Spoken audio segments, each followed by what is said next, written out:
Thanks everybody for coming out. I know it's a beautiful night out and it's probably tough to leave the outside to come in, but thanks for coming. Um, Before we get started, I want to make a couple of announcements around the Creative Entrepreneurial Initiative, just let you know what's going on. First off, my name is Steve Doler, and I'm the lead for the Creative Entrepreneurial Initiative inside of DAP. And so what we're trying to do is we're trying to expose students to what it takes for a person to become an entrepreneur and show them that it is a viable option when looking at career choices. So students that are out here right now, you may go and work for an agency, and that agency has somebody that started it, and that somebody that started it was just like you. So when they started, they probably had to learn everything that they were doing, by their bootstraps. So what we're trying to do is expose you to some of this stuff, so when it comes to be your time, you'll be ready, and you'll at least understand what it is you're going to need to have in place. Some things that are going on. We have every fall semester we have a School of Design homegrown studio. And that's a studio that is a design, build, sell studio. So we have collaborative groups, and they produce a bunch of product, and then they go and sell it at this brick and mortar that you see down below. And we want to open this up to all DAP students and all UC students starting in the spring and or summer. So we're going to add another studio to that. So that opportunity is coming on. These studios are funded, so there are $500 per team to help seed their projects. Another really great thing that's happened is that we've been working with the Office of Innovation and the Model Group, and we've been able to secure this brick and mortar storefront down in Findlay Market area. It's just east of Findlay Market on Elder Street. And so what's cool about this is that we're going to allow it to be open to all of our students. And so if you have an idea that you want to launch, maybe you have a piece of software or you have a product that you want to put out here and sell, you can use this as a space in order to check how it's resonating with consumers. If you want to do a launch party inside of here. So the whole idea is that we want to make this an area where entrepreneurs in the creative field can come and start and launch a business, more so than a gallery showing. So we're really trying to program it towards, we want to launch ideas coming out of here. So far to date, including this presentation tonight, is that we've had 4 lecture series that have happened. Our first one was Women Entrepreneurs. The second one was we had some seasoned industrial design veterans who are entrepreneurs that came in. Last semester we had artists from Artworks come in and talk to us about how they moved from being a studio artist into an entrepreneurial studio artist. And today we have architecture. What we want to do is continually bring you a variety of different professions that are in the creative fields that are using entrepreneurial techniques in order for them to continue to practice their craft. And so one person can't do it alone, that's me. What I would like to do is, if you're interested, let me know, because we're looking at possibly developing curriculum around a certificate in creative entrepreneurialism. We want to do other things besides just having speakers come in, like maybe doing some workshops or doing field trips. Again, we want to grow out the homegrown studio, but it kind of takes a village. And me being one person, I can only do so much. So if anybody's interested in helping out, let me know. These are the types of things. I went over that a little bit. I'll just not go over this, but here's my email. So if you're interested, let me know. And on with the show. So tonight, we're really fortunate to have two up and coming stars in the architectural arena in Cincinnati. They've started basically where you are now, and students, and have grown into having successful businesses and looking to grow them. And so they're going to share a little bit about their journey with you tonight, and then we want to open it up for a Q&A. And we'd like to have more of a Q&A than we talking to you. First person we have is, let's see what we got here. From Team-B is John Stoughton. Stoughton from Team-B, and he's a graduate from DAP in the SAID.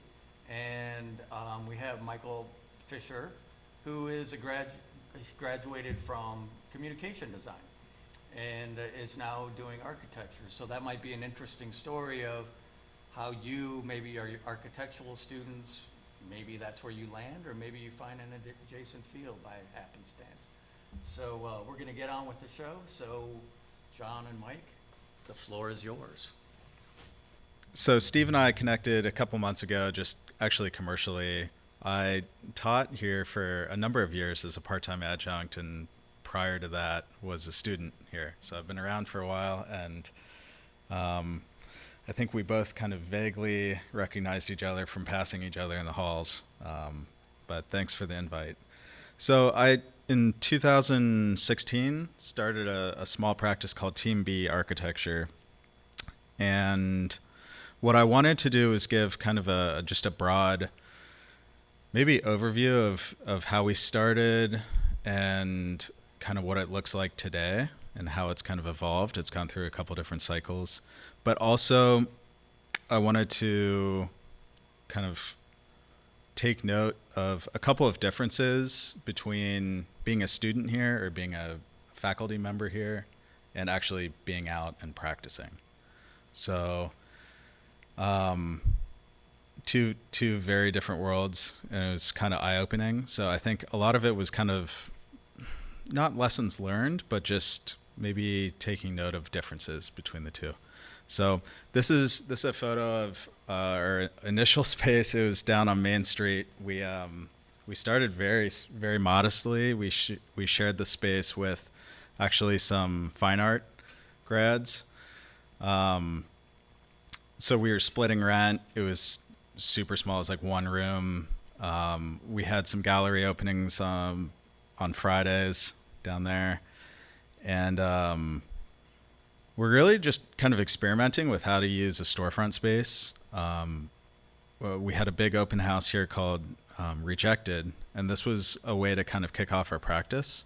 So what we ended up doing was we invited people, practitioners, teachers from around the country to submit either an iteration of a project or a rejected project altogether. And what we were interested in doing was looking at kind of the cultural value of something that maybe had ended up in the trash can as maybe an idea or a creative project that never really came to fruition.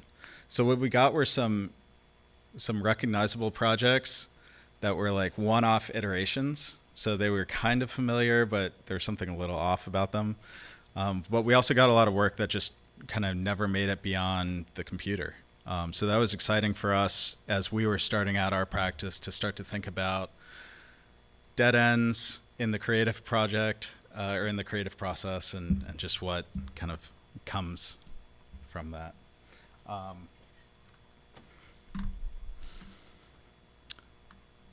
So our practice it's a 3-person practice. It's very small. It's purposefully small. And it's pretty nimble. We're able to kind of scale up if we need to when we take on a bigger project. Here's some process work. I wanted to show more kind of like scrappier images. little markups, cell phone markups. I mean, these are good ways that we're working, I think.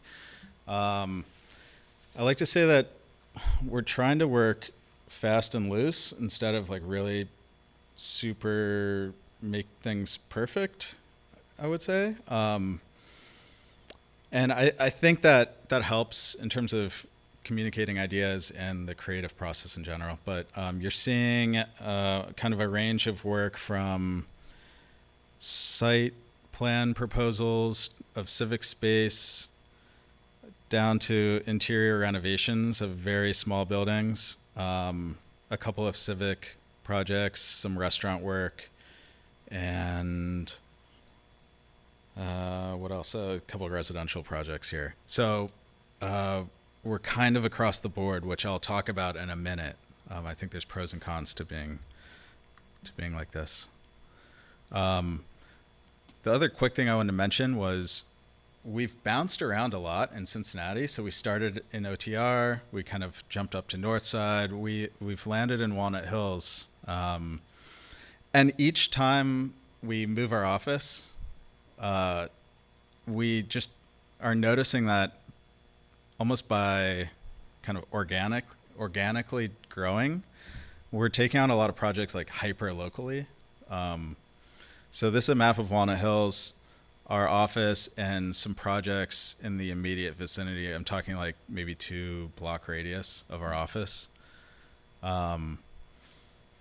It's a very interesting condition. I mean, we're actually we're working really hard to take on projects more regionally at the moment, but we keep coming back to this where we're kind of accidentally taking on a lot like in a very close radius. I think it has a lot to do with just being on the ground, making connections, always being kind of 1 degree off from a decision maker in the local community.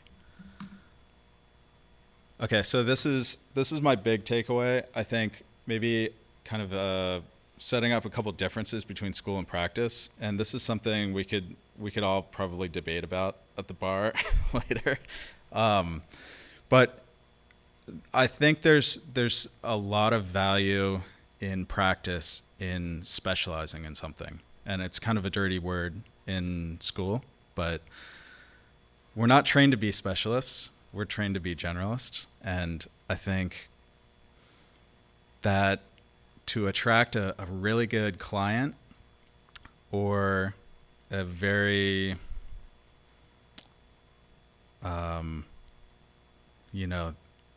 top level client, you really need to be an expert and be specializing in that area.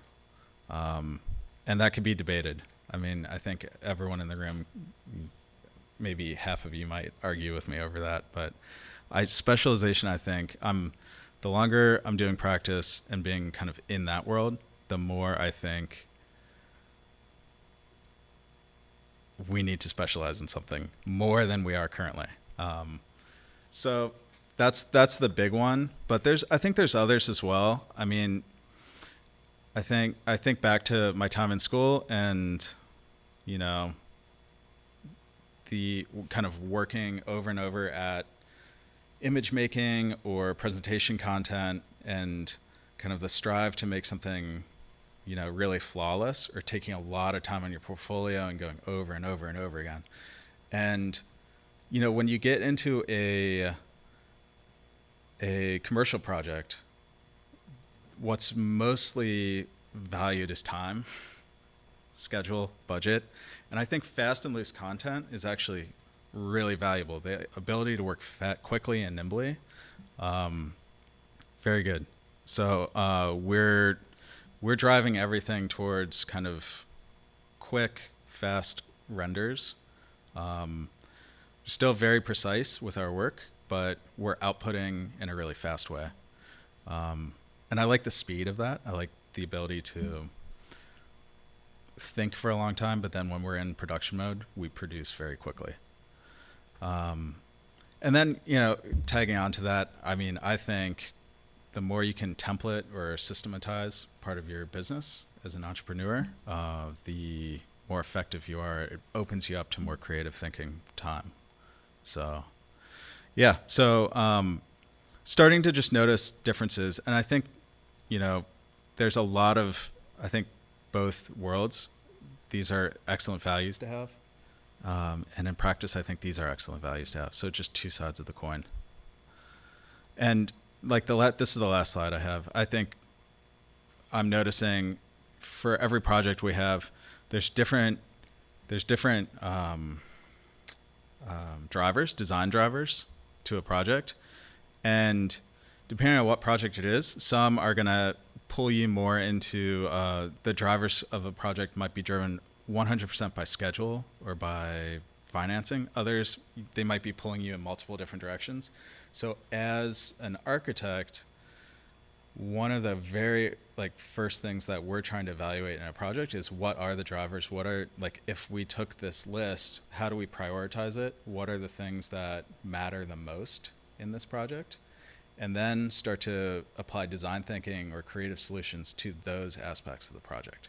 So some of these look very boring on here, maybe purposely boring, like building code, right? How do you apply design thinking and creative solutions to a very code-driven project?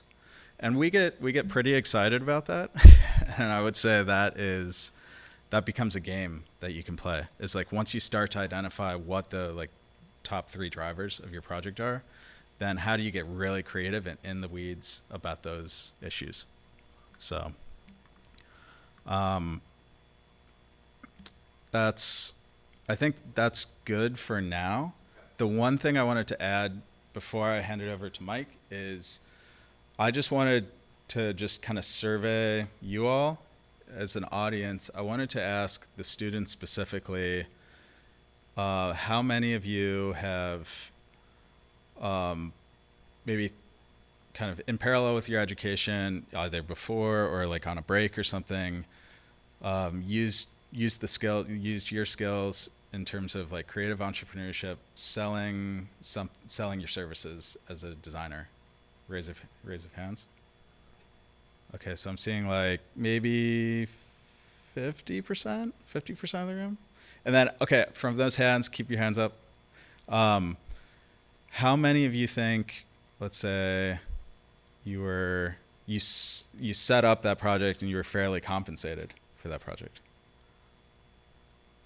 Okay, we lost another 50%. How many of you think that from those initial hands, that experience made you a better designer? Maybe some. Yes. Oh, okay. 75, 80%. Okay. I think my big takeaway is just starting a small practice was probably the most challenging thing I've done with my career, but it's made me incredibly better, I would say, at architecture. And it's engaged me in so many aspects of the profession that I didn't really necessarily think I would be engaged in, maybe naively, but it's been a rewarding experience. I think there's been a lot of lessons learned along the way, and maybe we can get into those a little bit too in Q&A. So that's all I've got, and I will hand it over to Mike.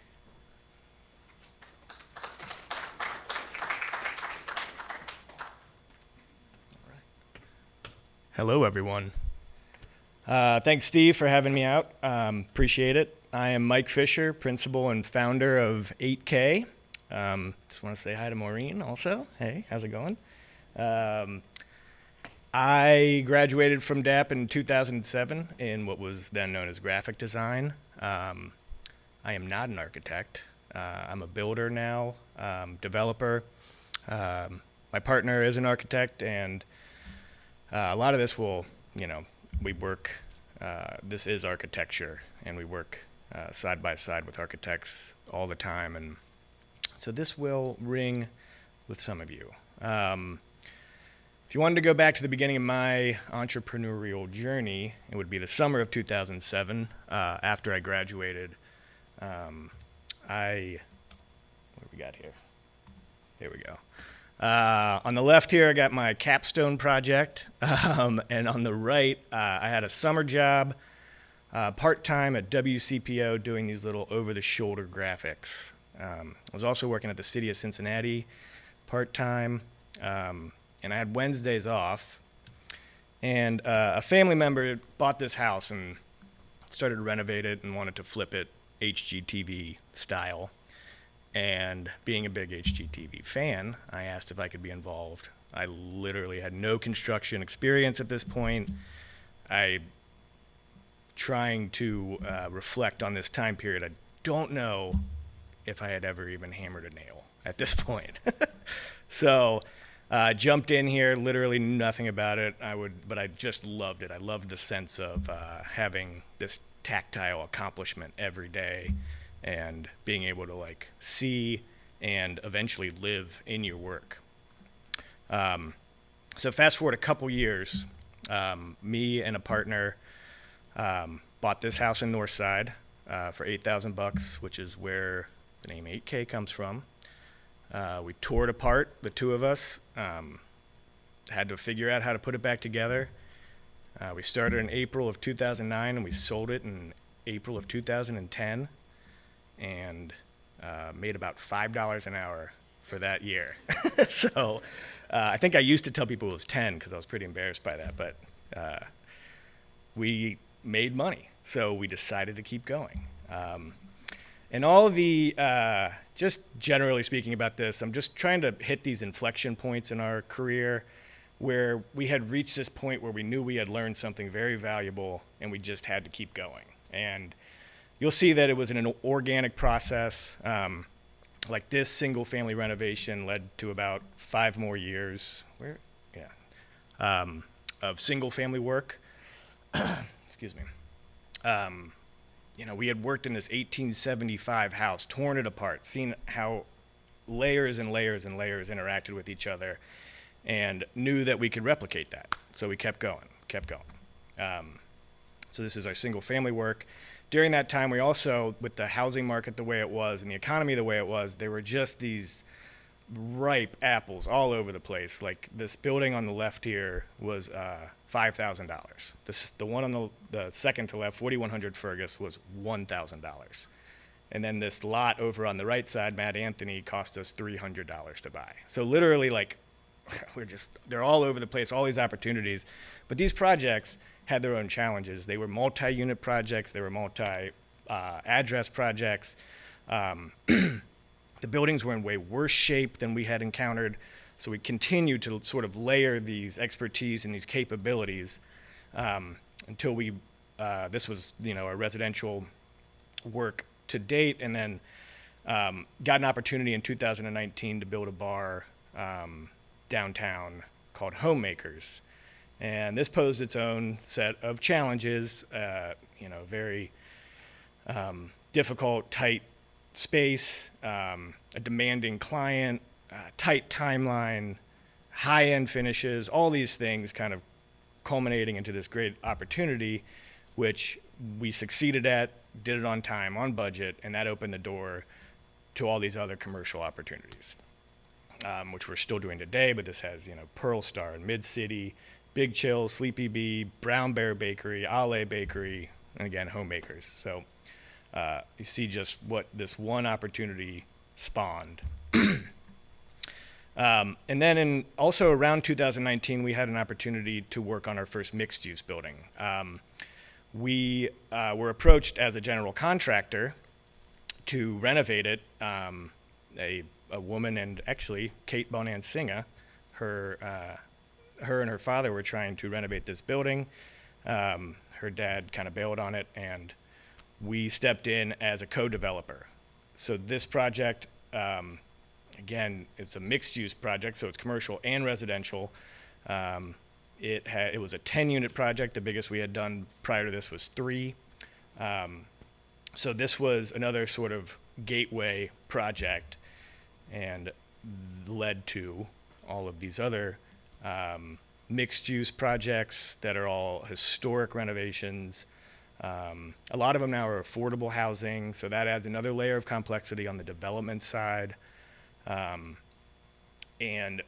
again, organically, we were doing 1 unit at a time in a single family home, and then 3 units in a multifamily, and then 10 units in a mixed use building, the next logical step. Actually, during this process, all of the opportunities we had been given, we had been a very open partner, a very honest partner, dedicated to sharing the upside with our partners. So we created this reputation amongst like-minded organizations, nonprofit, community-driven organizations, that we were a worthwhile partner. And so fast forward to 2022, we were given this opportunity when we were competing against Model Group and Penrose and North American Properties, who were just gigantic companies, to redevelop these 4 buildings in College Hill, along with a 70-unit parking lot. And it was that reputation, that hunger, the hustle that really got us this opportunity. You know, we basically wouldn't take no for an answer and continued to press and really put forth our pitch, and eventually we got it. And, you know, not without its challenges. This was you see all the financial partners on the bottom line there. This had a multi-layer financing that had a lot of very strict timing requirements, and we needed to close this deal by 5 o'clock on this one particular day, or that it would just completely crumble, and we closed it at like 4:52. So that would have been the end of 8K had we not closed it, just for a little sense there. But so yeah, given, just to kind of recap, 2009, this was our first project. Largest project was $110,000, 1,500 square feet, and we had 3 guys working with us. In 2016, biggest project was about a $400,000 project. This is right at the time where we expanded and started hiring people. And then in 2022, our largest project was a $9.5 million project, 20,000 square feet of residential space and 11,000 commercial. And now we're up to about 15 to 20 people in the company. So moving forward, more challenges on the horizon. We're getting into some new construction, large-scale new construction. This is actually on the Vine Street Hill coming between downtown and UC. This will be 42 apartments, hoping to start construction on this around this time next year. And then an even bigger project is a master plan we're working on for Westwood right now. Again, we were up against 4 or 5 much larger developers, honed in on these guys and really gave our pitch, and were awarded this project. And it's 3 sites. It's just going to be very transformative for this Westwood district, Town Hall district. Extremely excited about it, but again, tons of challenges, and we're excited to see what it opens up for us. So that's all I got.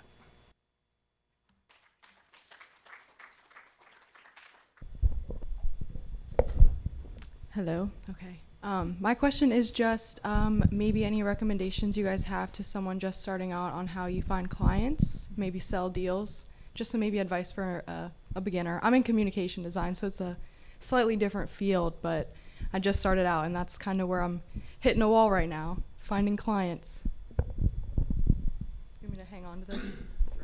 Well, I'd say every opportunity you get, especially starting out, you should really, I mean, it's kind of goes without saying, but put your best foot forward, go the extra mile, you know, that kind of thing, to make an impression on them, so that then the word gets out. You know, I don't know that there's any magic bullet to getting that opportunity, but I think just from the get-go,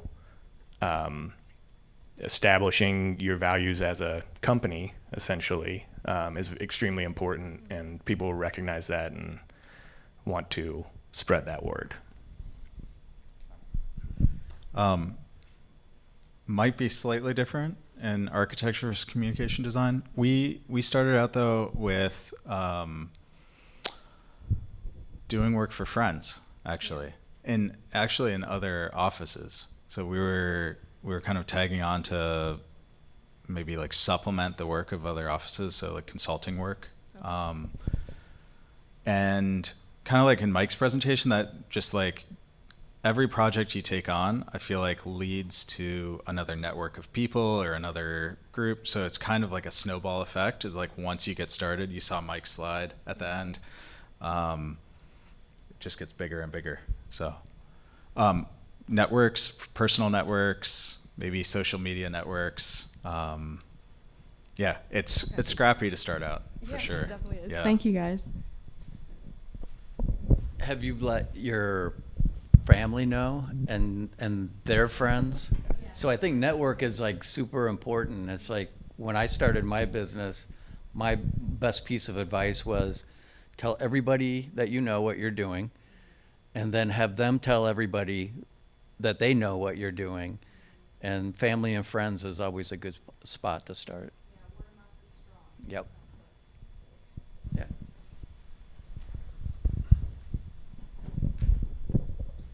Hi, my name's Emily. I'm in the Master of Architecture program. And in architecture, of course, like, especially in getting your license, like, I know like apprenticeship is a really big part of the learning experience. So when you're starting your own new business, where do you turn to either learn new skills like within your line of work, or like new skills in management, financing, etc., which, yeah, it feels like there's just a lot to learn out there, a lot of skills you need. How do you learn that? Who do you look to for advice or mentorship? Yeah, I think mentorship is key. We've also been lucky to be able to share our space with other practitioners as well. Again, it's like who you keep in your close network, and when questions pop up, you know, who you're bugging for answers.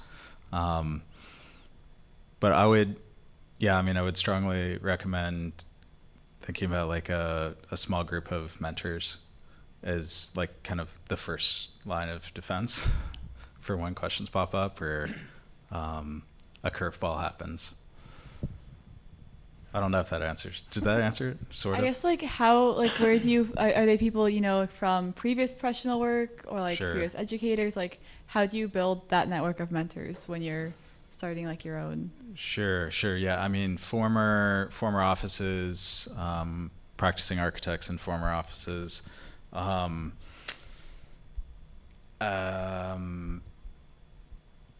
you know, being a part-time faculty member, it was also a network of practitioners from other schools as well. So, and honestly, a small group of people through social media. Like, I hate to drop Facebook in this conversation, but I'm in a group of like 7,000 sole practitioner architects.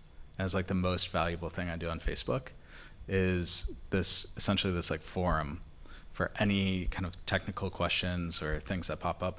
A lot of it maybe has no relevance at all to what I'm doing.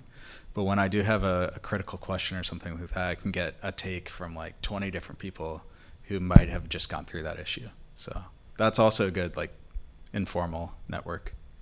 Cool. Yeah, and I don't know any of these people, but they're very helpful. And I would say when you're kind of finding your mentors, try to think, you know, a little bit outside the box in terms of they don't necessarily have to be architects. They don't have to be, you know, someone in the field. You can admire them for any of the aspects of their life and try to create this sort of balanced group or you know, get a perspective on life that's not just in business, that's not just from the architecture side of things. As our business grew and we knew that we wanted to kind of keep going with it, and we knew that there were gaps in what we knew and all that, I actually went back to get my MBA from UC to learn about financing and accounting and all that. So that's one way to do it. And that was a result of not being in an office. I feel like not being in a larger company and kind of yearning for that exposure, you know, and there's a lot of professionals, a lot of adjuncts in the program. So getting that exposure and having a lot of peers that are now my peers in the industry doing the same thing was extremely valuable. But it's not for everybody, for sure. Thank you. That's really helpful. I've got a piggyback on that. John, you mentioned that, talking to ex-employers as mentors. Is there ever any time where an ex-employer might look at you as competition and a threat?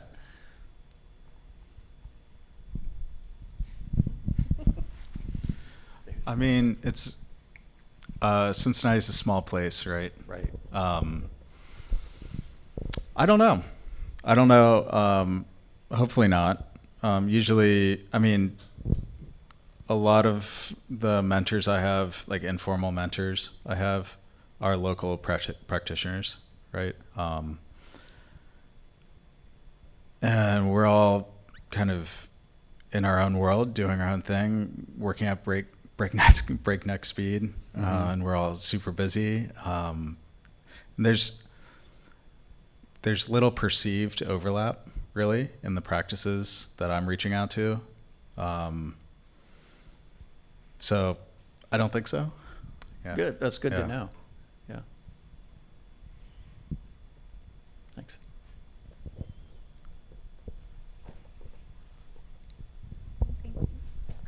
My question is, just how important do you think aesthetics and marketing are in the business field? Great question. Communication design.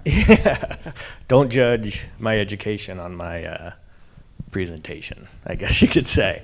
I think that the information and just being out there, I mean, we're in different worlds, right? I work with a lot of bankers and builders and just people who aren't as in tune with aesthetics. Our success, however, I feel like is partly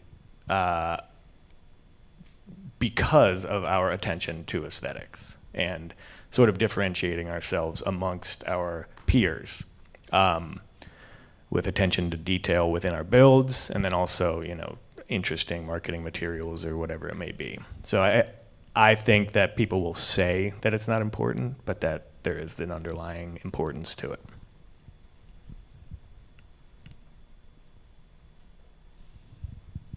Anybody else want a baton? Yeah, as people like in the built environment in Cincinnati, we have a beautiful built environment. Do you have a favorite street or area that you're most excited about working in right now? That's a good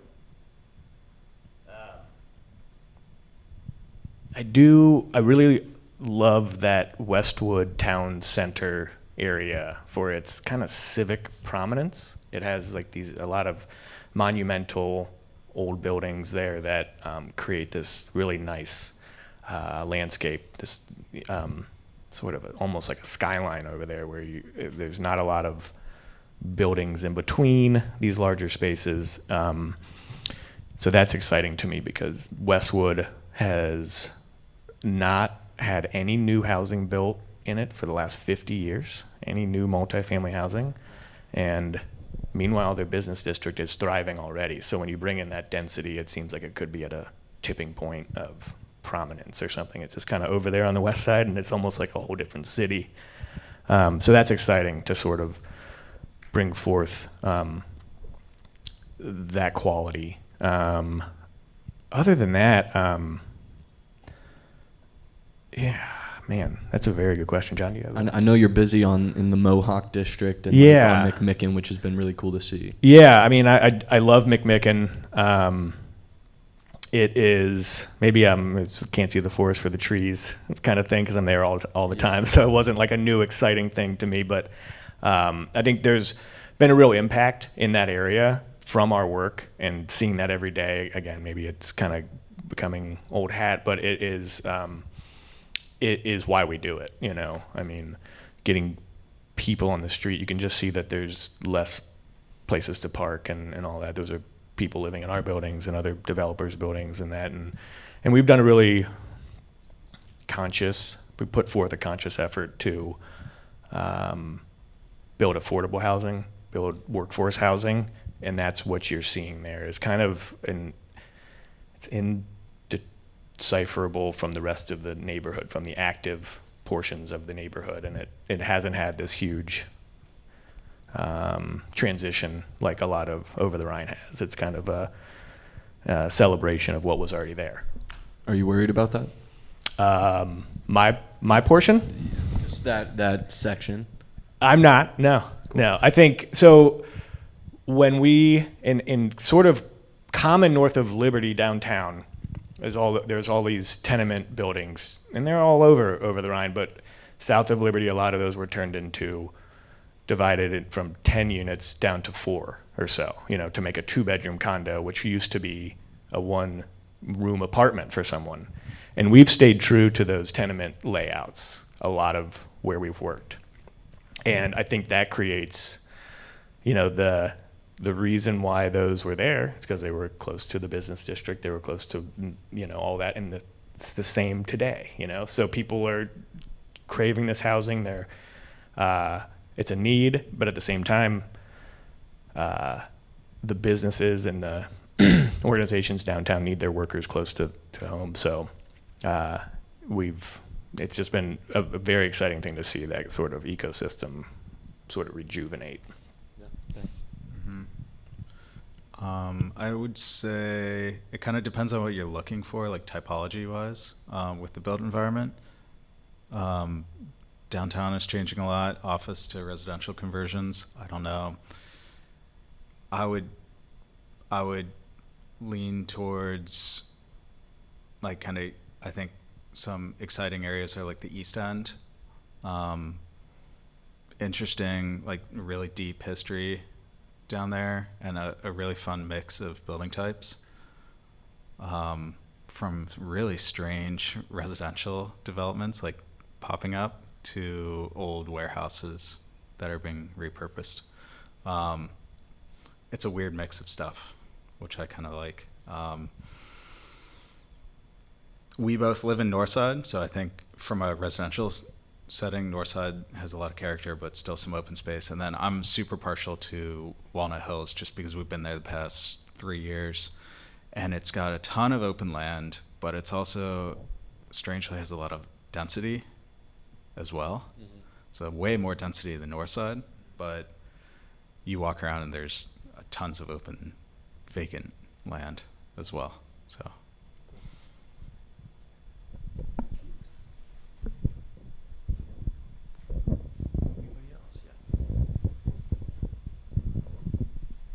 What made you take the risk to go and start your own firm instead of just like working under someone else? Good question.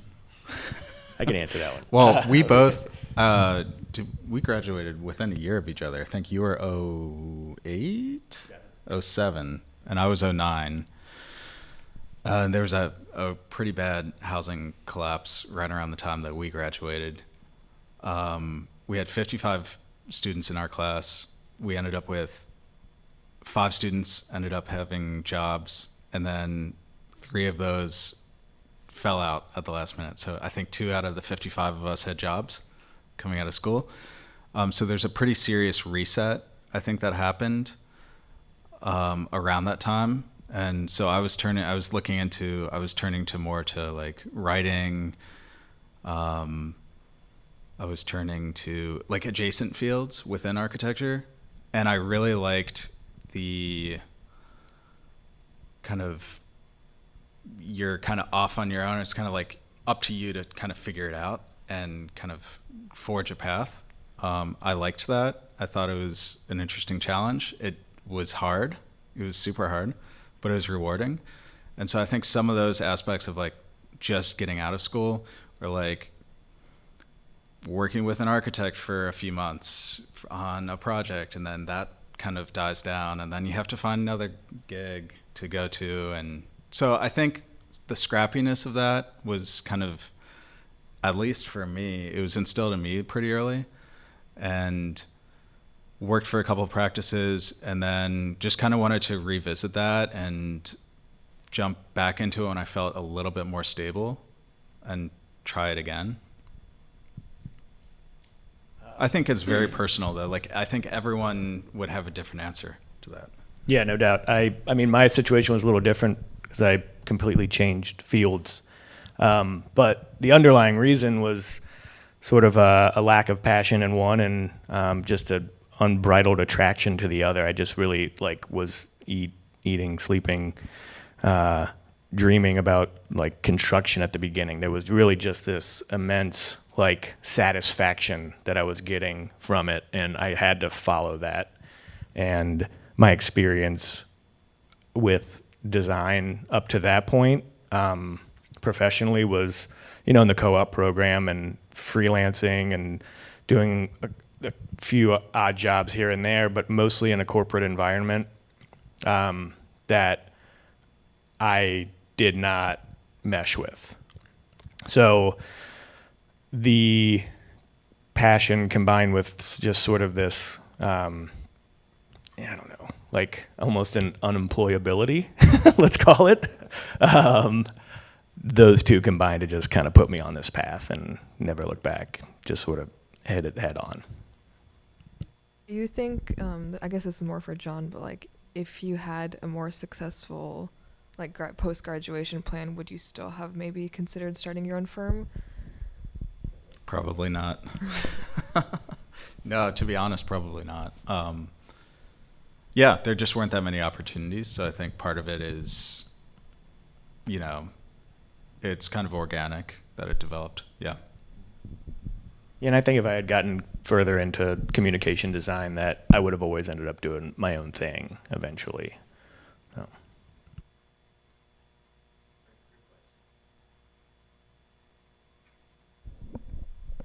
This is for 8K. In the early stages, when you were renovating that first property, what were some things that maybe you could give just perspective on how you leveraged that first opportunity to kind of snowball into the rest of building the company? Sure. So that project, you know, if you're familiar with Northside, that house is, you know, one of hundreds that are very, very similar. So we completed that one. We showed, you know, the perseverance required to get it done. We showed some capabilities in terms of our craftsmanship and our trade work. And at the same time, I was networking with some of the neighborhood nonprofit developers, of which there's one called Nest in Northside. And I think after we had finished 2 of our own projects, they hired us to renovate a home that looked just like the one we had done. And that sort of introduced us to this nonprofit community-driven world. It introduced us to the city of Cincinnati. It introduced us to some lenders who focus on this community work. And then in the end, it was a successful project. So we had kind of started to build that reputation. And that's definitely where it all kind of came from, was this first project with Nest. Just to tag on, I think practicing or starting a business here in this place versus LA, Chicago, New York, wherever, it's amazing to be in a really small place where you are like 1 degree of separation from someone else. And I think a lot of those connections, like we discover those connections as well, just kind of inadvertently almost through doing a project. So there's also like a saturation in our market of other creatives, right? So it's kind of a double-edged sword, but there is, the barrier for entry is like, I think it's very low. And, you know, the first few projects you are like scratching your head thinking about what is my network, who are my mentors, all of this stuff. But sticking it out and getting through those first few projects, it starts to open up different potential pathways. You can start to kind of see how you can navigate through that. And it's like, oh, if I start going down this path, these are the types of projects I might work on. So. To piggyback off of that question, you both mentioned that there were certain points where you picked up a job that helped you get connected to a whole different network. And the one off the top of my head that I'm thinking of is Mike's, yours, when you did the commercial build out. Were you since it wasn't in your wheelhouse at that point, was that a scary situation for you? And then you hit it and it was like, oh, I can do this? Or like, it might be interesting to see like taking that risk to go to the next level, and then you hit all these other Yeah, this other absolutely. new network. I am absolutely not risk averse. We couldn't do what we do if we were. So the attitude was that we absolutely can do it. We just haven't gotten the opportunity yet. And so when we got that opportunity, we put our best foot forward and nailed it. Yeah, I think, was there a second part to your question? Was that? Okay. Okay. Yeah, I think that was pretty much it. We had a lot of confidence. We're not risk averse, so we know we're not kind of pulling the reins back. We're trying to go forward, but at the same time, we're trying to go forward in a very sensible way and not outkick our coverage or however you want to put it. But we are always looking to move forward, but you know, we know ourselves very well, and we know what we're capable of, and I think that's very important if you're doing this for yourself, for sure. It's funny in these like types of conversations where there are different creative disciplines. I think a lot of like conceptually, like a lot of the answers are very similar, even though the type of work is different. So, you know, I think that would go as well for like if we had a musician or someone else here. But I would say I agree. This could be for maybe Team B, but also 8K on project selection and all that is, you know, taking one project, 2 projects, 3 projects, you know, it's a snowball effect. At what point, how do you decide to like walk away from a project or say, this is not for us?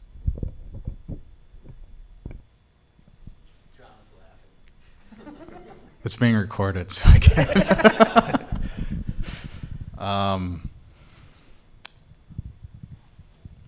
I think client selection early on is one of those things that we're taking more seriously now. Early days, it's like, we'll take anything we can get. Come on, please. Please work with us. Give us an opportunity, right? Absolutely. We know we can do it. We want to show that we can do it. I think maybe that's a good answer. It's just like, but how, it's very rare that you're deep into a project and you need to step away. It's actually not, it's not happened like that at all with any of our projects.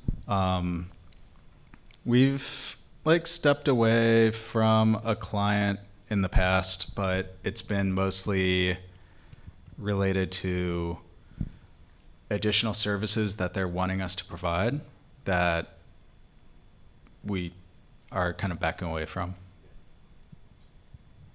Yeah, I would say clients definitely have types, you know, so in this single family remodel world, we no longer do that for hire because it's people who are going to live there and forever and you're not, and it's just it's not a balanced playing field essentially. And there's just, I mean, there's outfits that are 100% outfitted to do that, to deal with clients on a very intimate level. We've established sort of just guide rails for who we're going to do third-party work. Most of our work is our own developments, but we do third-party work for any of these sort of community-driven organizations that, you know, strengthen our mission, basically. I'm Peter. I currently teach in architecture, and one of the classes that I'm teaching is on zoning policy reform and how we can think of it as a creative source for design. And there's actually several students here in my class today. And I was wondering if you have any thoughts about the recently passed Connected Communities legislation and how it might impact the type of housing and where it will be built in Cincinnati. I'm not sure the impact of it yet. And I though there was a lot of opposition, there was a lot of proponents, I think it's a step in the right direction. It's a step towards sort of legalizing density, which is key to a thriving urban environment. I don't think that it's going to transform any single family neighborhoods into a different sort of environment than it is currently. I think the most interesting aspect of it is the transit oriented factor, where we're going to roll out these BRT lines and all that, and we'll see what the impact is on that. Because I think that transit-oriented density development is what this city historically had and is ripe for again. And I think that this has been my perspective, but that's where I think that Cincinnati's best life would be, is a denser, more transit-oriented environment. Yeah, I mean, I would say I think we need more people here, but I also know that growing up here, since the culture of this place, it's very slow, steady growth, and so you change zoning overnight to something, more dense or more, more dense. I don't know if overnight there's just gonna be explosive growth and there's gonna be all these wild changes that happen. It just doesn't feel like the culture of this place at all. So I'm curious to see, the projects or developers that do take advantage of it. What I'm most curious about is how they're structuring their financing and where the lenders are coming from. I think the built environment is driven a lot off of lending, and the lending climate here feels like it's really conservative, where even in neighboring cities like Indianapolis or Columbus, the lending environment feels different to me. I don't know if that's true or not true, but it's a sense that I have is that it takes more than just this zoning change to really drive it.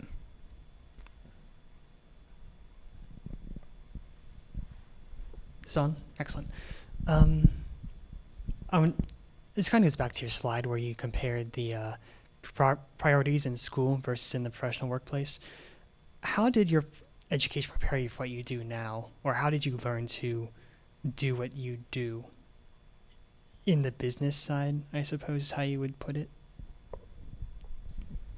Yeah, I mean, it's design thinking, right? Creative problem solving. I think there's a really solid foundation of convention, history, what has come before, and maybe projecting ideas or thinking about how to communicate an idea.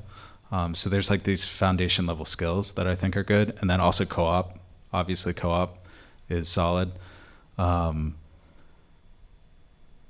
But I kind of fall back on this idea of just there's a creative solution to any problem, no matter how mundane that problem is.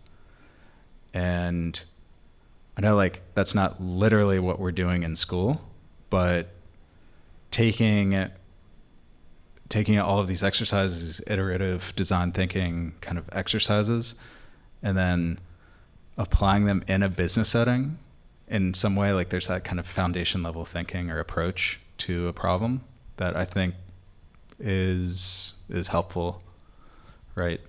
And then co-op, I think getting a range of different types of practices is very helpful. It was very helpful to me to work at a very large company, a very small company, to start to learn convention that way as well, learn systems and how things are typically done.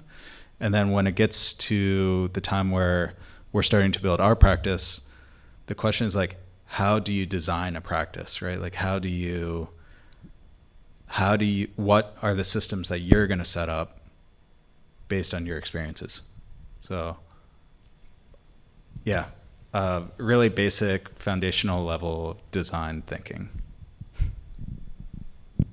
I would say that my education kind of gave me the confidence that I can learn something new. So when I started in foundations of graphic design, I was a terrible artist. My craft was garbage. Like I was not, if this was based on portfolio, I would have never gotten in. So by the end, I was competent. I was, maybe more than competent, and I had progressed significantly from here to there when I wasn't this and now I am. And so that gave me the confidence to kind of get out there and dive into the unknown. I mean, to just keep plowing into it, literally, like over and over again, until you kind of had something resembling a career, basically. So I think that, coupled with like the professionalism of the co-op program and your just sort of introduction to that at an early age, really, gave me the confidence to push forward. Thank you. One piggyback on that. We as creatives, whatever discipline we're in, tend to think of business as a dirty word and a cheapening of our skills at times. That, if we start to embrace business and we're not true creatives, how do we change that? Or is that too big of a question? That attitude. Yeah, I don't know. I was thinking about that earlier. The concept of a loss leader is incredibly common in business, and maybe unintentionally we had project after project that were loss leaders. Like, we didn't make money off of them, but they continued to strengthen our business one way or another. And I know that's frowned upon, at least in graphic design for sure. I'm not architecture. I know they do things on the comm and all that, but I think it's just a reality that you have to prove yourself, and you have to, however you can do that, you have to do it. You're not going to come out of school and be worth what you would be years and years later. So I don't know. I think that there has to be a softening of that a little bit. And then also just like, from my perspective, yeah, I'm in business, but I don't feel like I've sold my soul or something, because I've always done something that I'm passionate about, and I've always been like true to myself and really true to our own goals, and not veered away from that for the sake of business. Cool. Quick question. Were you gonna say something? Sorry. So for somebody starting out, I imagine that there was probably like a near-death experience moment where maybe the business was like, hey, it's a pivotal moment. What mindset or outlook or strategies would you recommend for somebody starting out to either know that, to anticipate something like that, right? And how to persevere, or how you manage those situations from a mindset standpoint? Sure, for sure. I mean, yeah, no matter what the business is, I think there's moments like that. Mike mentioned getting this Keymark deal 6 minutes before the Something deadline. like that, yeah. Mm-hmm. Yeah, I mean, the unexpected will happen. Yeah. That is, I've mentioned my draw to the built environment and the tangibility of it on that, but there is a drawback to that, and that is the real world. And we, in 2016, we had a building collapse that we were working on, and fought with insurance over it for 10 months, and they finally, covered like half of it or something like that. But the persistence, perseverance, just the knowledge that this happened, there's nothing you can do about it. We have to get forward. We have to move forward, or else it's, you're going a different path. And just that moment when you have a decision to make, you make the decision, and then you're on it. You're going to persevere until you make good on whatever's going on. I think in moments like that where you're like, maybe this might be the last project I take on for a while, I think what helps is to constantly revisit your mission, your values, why you're doing this. Do those evolve? Do those need to change? Yeah. And also, like, how do you want to structure a practice to begin with? Like, do you want to approach it more like a hobby where you're, or like kind of an experimental practice, right? Where you're trying to make advances, maybe through technology or something else? Do you really need money? You're trying to make money and you're trying to do something, like what are your motives, right? And to keep it simple and to constantly revisit that and allow it to evolve over time. I think our practice has transformed a couple of different times over the course of 8 years.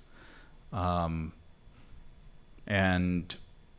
I think that's healthy, right? Like if you remain fixed, it'll get kind of static or stale, or it just won't work, after a few years, something.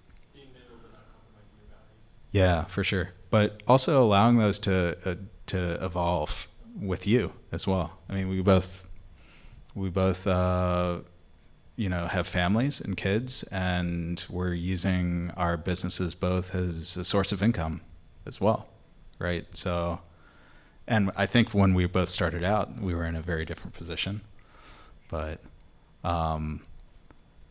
yeah, so I think it's just kind of growing the business with you as well.